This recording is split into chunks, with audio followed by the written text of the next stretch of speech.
No, Barragán. Barragán.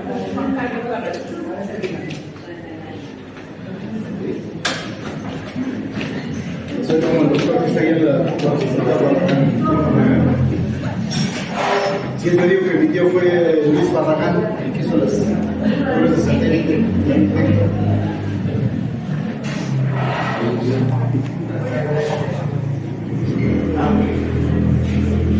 Los hermanitos, Dios les bendiga, ¿cómo están? Excelente.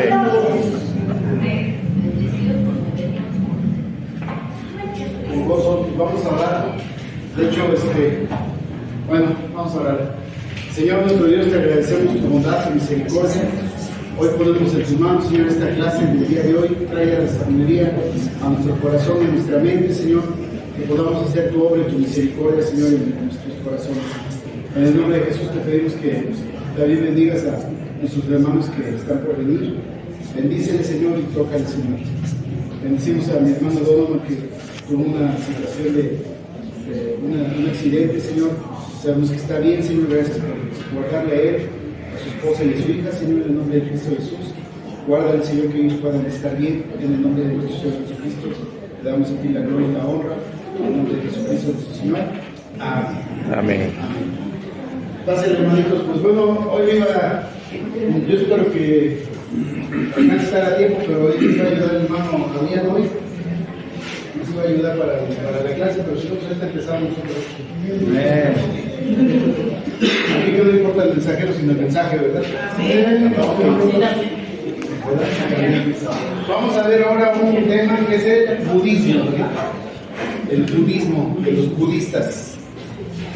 Entonces vamos a ver esta secta o esta religión.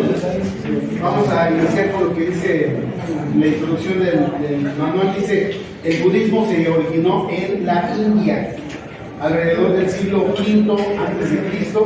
y esto es una de las religiones más antiguas que aún se practica. Su historia comienza con el nacimiento de Siddhartha Gautama, un príncipe que dejó su vida de lujo.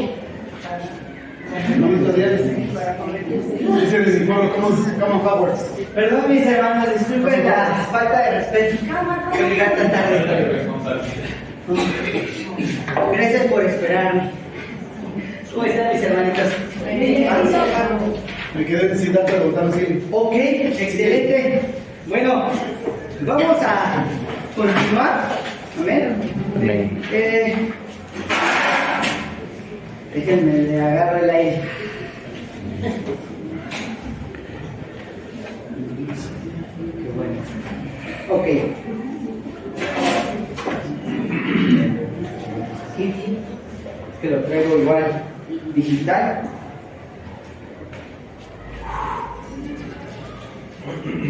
Ok. Siddhartha Gautama, un príncipe que dejó su vida de lujo para convertirse en un asceta religioso. ¿Qué quiere decir eso? Alguien que se despoja de todo, ¿no? Renuncia a todo voluntariamente, acorde a qué? Obviamente a lo que está viviendo, ¿verdad? En ese momento. Entonces dice: después de 6 años de meditación alcanzó la iluminación y se le conoció como Buda. ¿Qué significa? A ver, alguien que me ayude con su manual. ¿Qué significa Buda? El despierto, el iluminado. Iluminado. Entonces, para ellos, el que tú seas iluminado, pues estás llegando vaya, te estás pareciendo más a Buda, ¿verdad? Dice: el budismo es una doctrina filosófica y espiritual.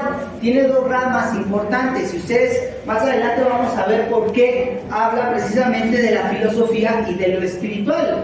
Hay una rama del budismo que está bien tremendo. Lo espiritual, o sea, el budismo es de armas tomar, en el buen sentido. Y que también a veces culturalmente se empieza como a filtrar en algunos aspectos, ¿verdad? Que engloba engloba diversas creencias religiosas y prácticas espirituales. Su objetivo es ayudar a las personas a superar ¿qué? El sufrimiento y acabar con el ciclo de reencarnación. Entonces, nosotros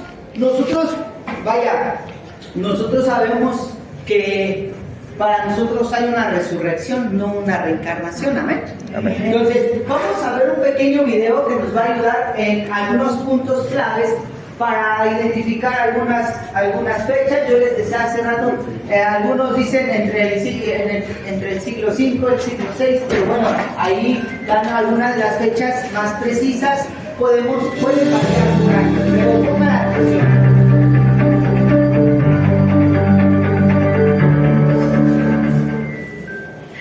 ¿Conocías cuáles fueron los orígenes del budismo? Se originó en el noreste de la India, en lo que hoy son partes de la India, en el siglo VI a.C.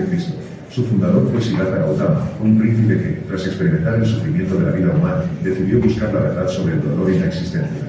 A través de años de meditación y práctica espiritual, alcanzó la iluminación o el despertar, Bodhi, convirtiéndose en Buda, que significa el iluminado o el despierto. Nació en el año 563 a.C. en Delhi, en el actual Nepal.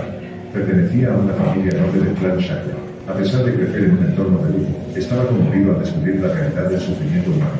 Practicó austeridades extremas y diversas disciplinas religiosas, pero se dio cuenta de que el camino hacia la liberación no residía en los extremos. Buda comenzó a enseñar el camino médico, una vía de vida equilibrada entre los extremos del placer y la austeridad. Sus enseñanzas se centraron en las 4 nobles verdades y el noble octuple sendero, que describen la naturaleza del sufrimiento y el camino para superarlo. Este fue el origen del budismo, una doctrina que se expandió por gran parte de Asia.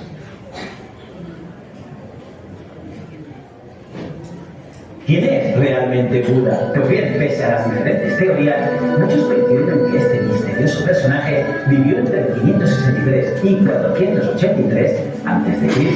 Según la leyenda, Siddhartha Gautama, como así se llamaba, fue concebido al pie de los Himalayas cuando su madre recibió en sueños la visita de un elefante blanco sacado del costal izquierdo con un loto blanco que llevaba en la trompa.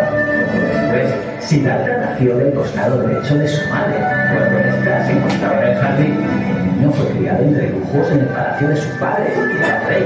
Pero a los 9, Siddhartha renunció a toda su vida, incluso a una esposa y a un hijo, y buscó la iluminación. Y así iba ayudando y meditando hasta que se convirtió en el Buda. Pero en vez de acceder al verdadero objetivo del budismo, él escogió quedarse aquí y así esparció su mensaje, Dharma.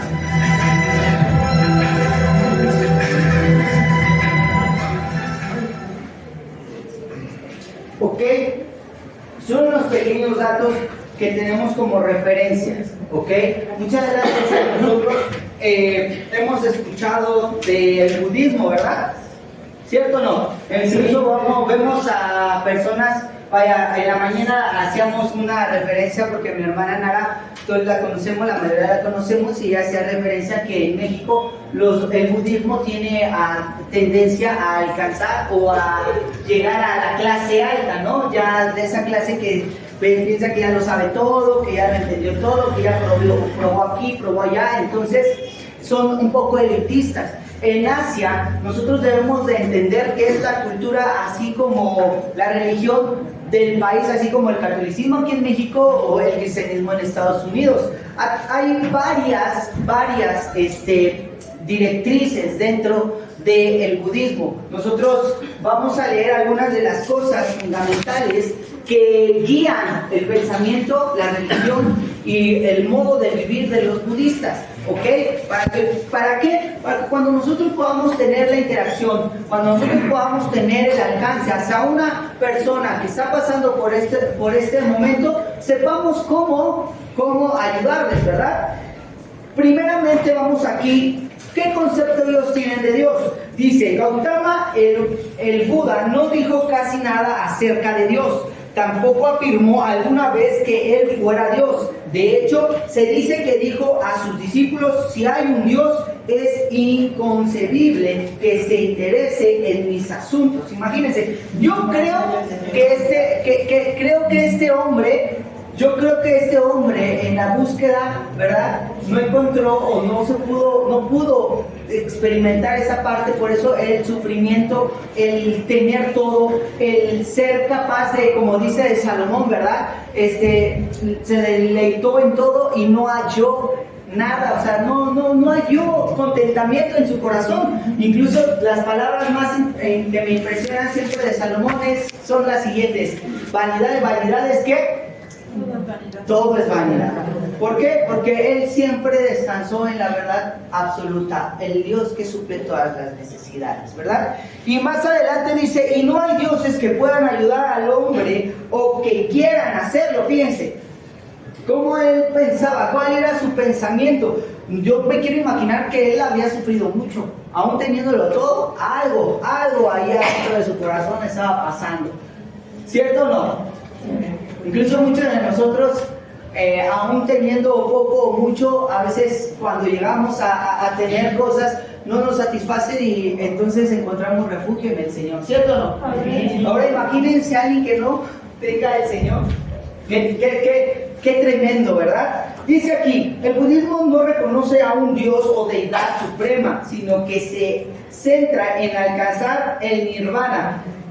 Y el nirvana, vaya, yo estuve buscando cómo concebían los budistas el cielo, y en realidad no hay una definición como absoluta, no hay como qué va a haber en la eternidad, qué hay más allá de la vida después de este plano terrenal. Más adelante vamos a ver qué dice aquí. Dice el nirvana, es un estado de paz y sabiduría infinita que es hacerse uno con el universo. El budismo es una filosofía de vida y religión no teísta, o sea que para ellos no existe, habíamos dicho en la mañana, no existe Dios. Incluso el pastor decía algo bien importante en la mañana, que decía, todo es por mérito de ellos, ¿no? O sea, tú eres el que puede sobresalir, tú eres con la meditación, con la filosofía, eres el único que puede hacer de sí mismo, vaya, casi Dios. Imagínense, porque tú eres el único que puede hacerse uno con el universo. Estamos leyendo esto, ¿cierto o no?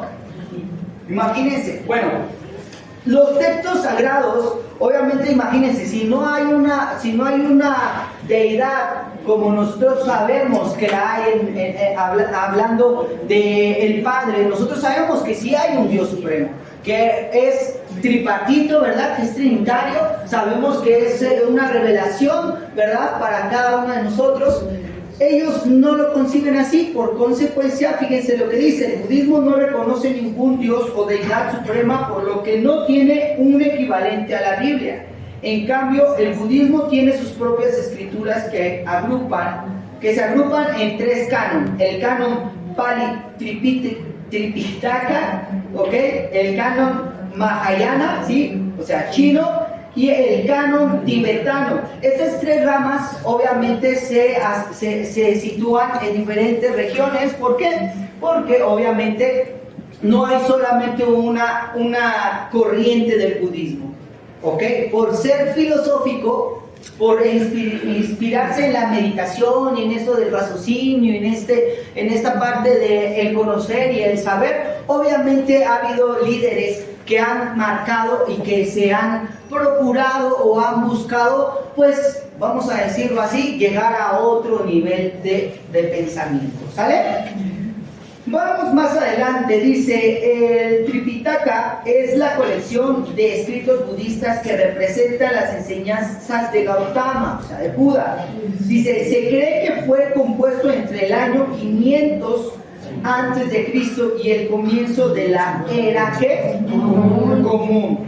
Obviamente nosotros sabemos que, vaya, si el mismo budismo reconoce que es meramente filosófico, o sea, un pensamiento, ¿verdad?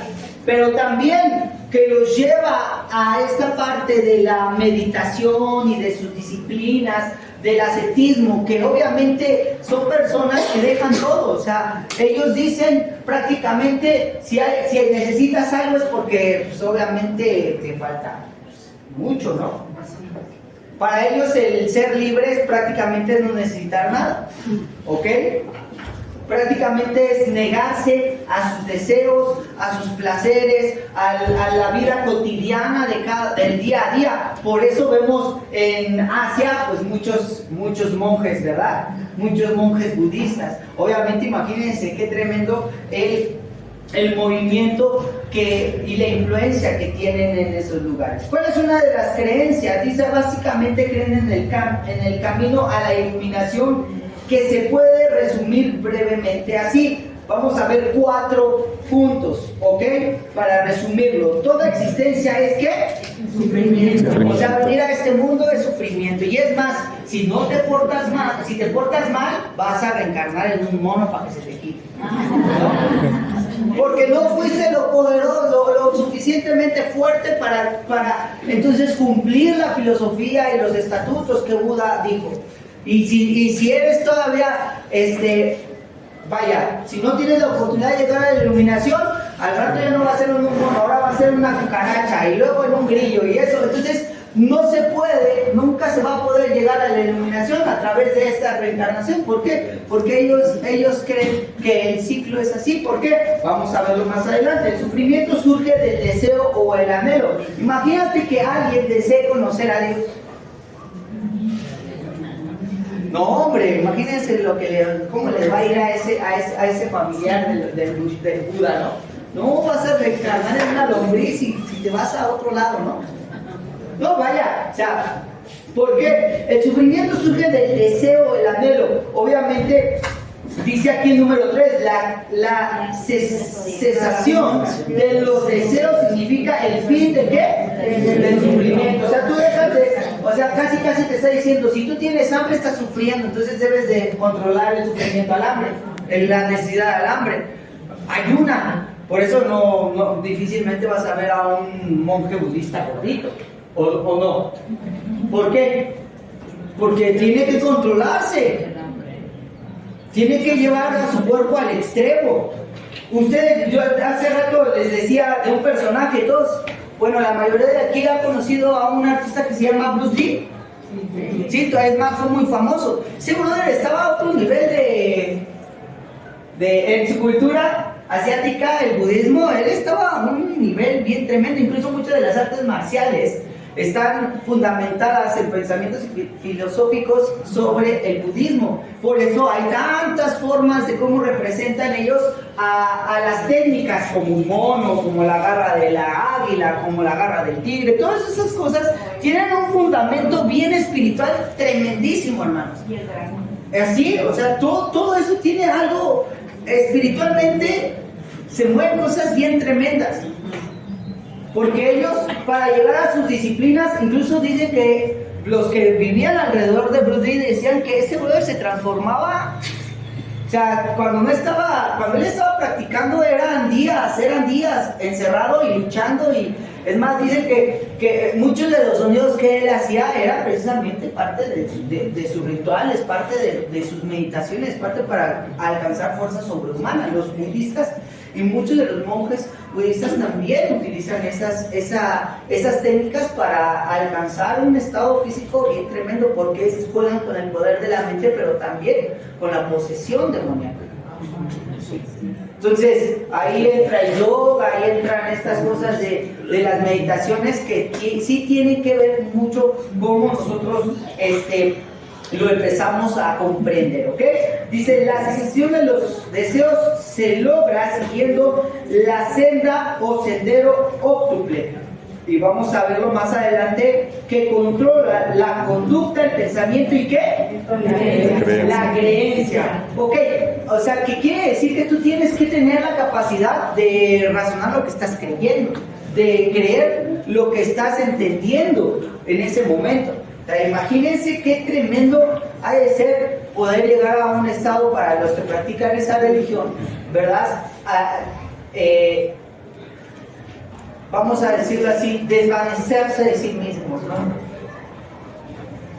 O sea, qué fuerte. Dice, reencarnación. La reencarnación en el budismo se explica a través del ciclo de samsara. sí, estoy en lo correcto, que se considera un ciclo doloroso e insatisfactorio.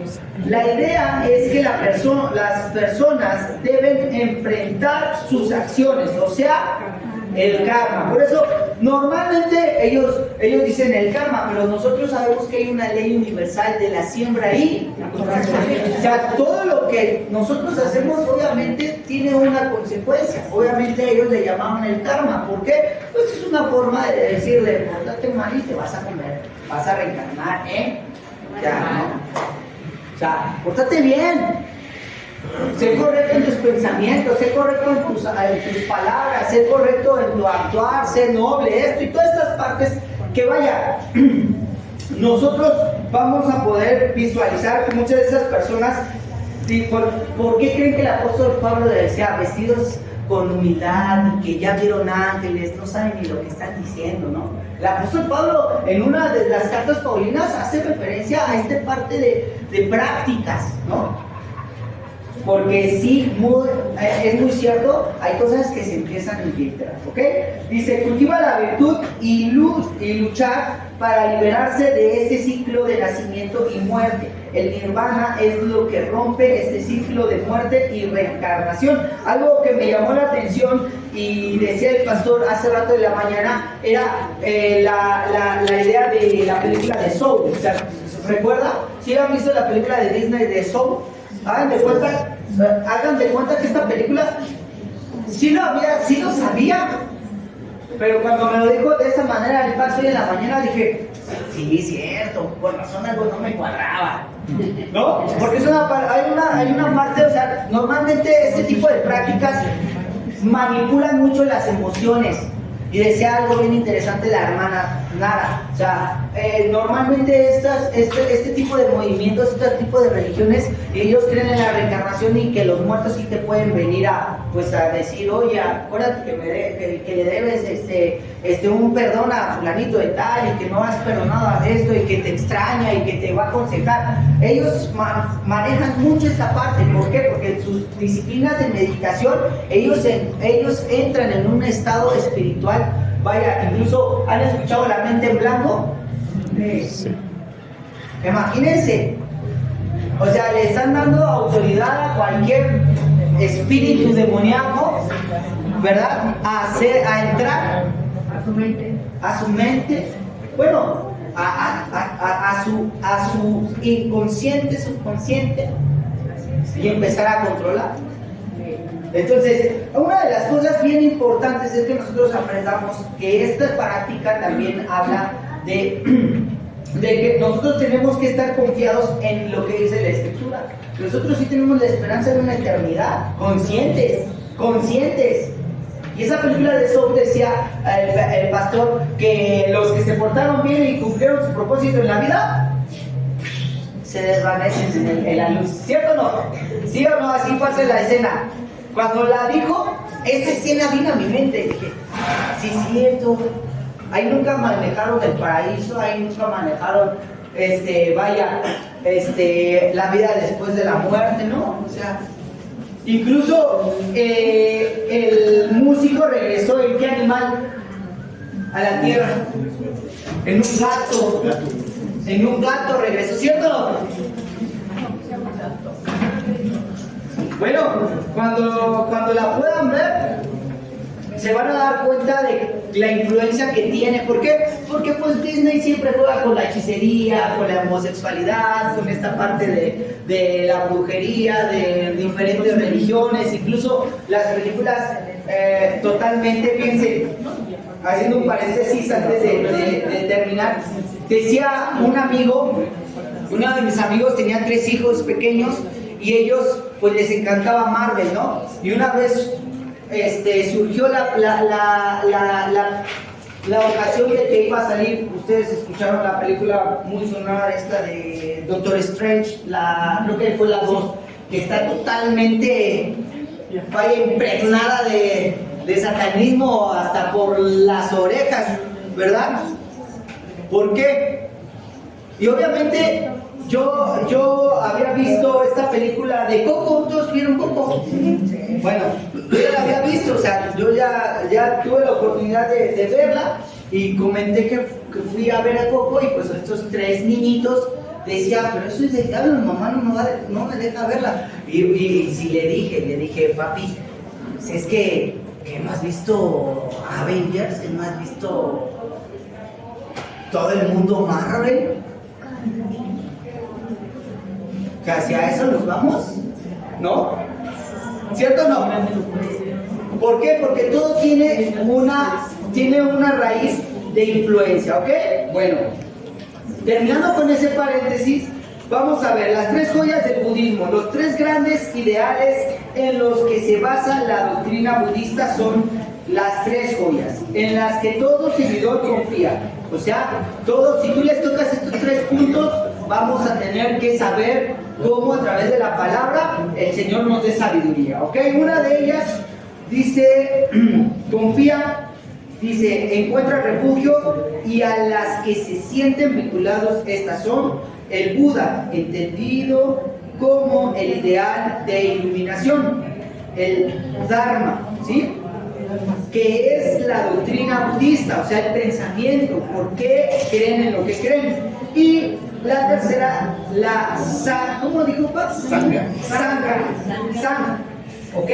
Que es la comunidad espiritual. Entonces, tenemos que entender que estas 3 partes, nosotros tal vez no nos vamos a impregnar tanto de esta parte, pero saber qué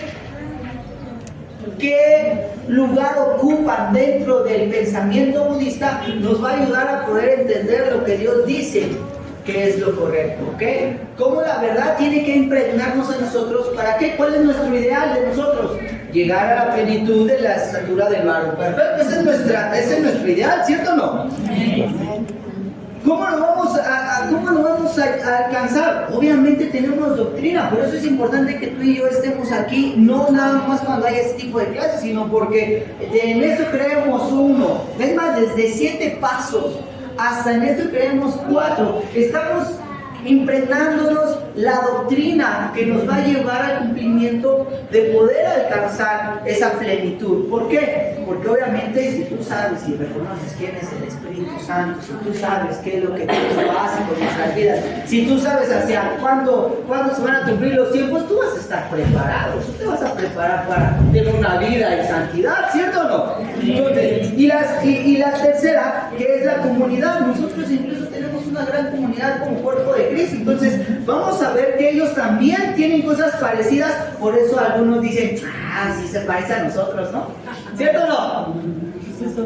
Sí, es más, ustedes y yo hemos escuchado, o tal vez no, tal vez soy yo, porque no sé en dónde me meto, pero satánicos, santeros que dicen, yo también leo la Biblia.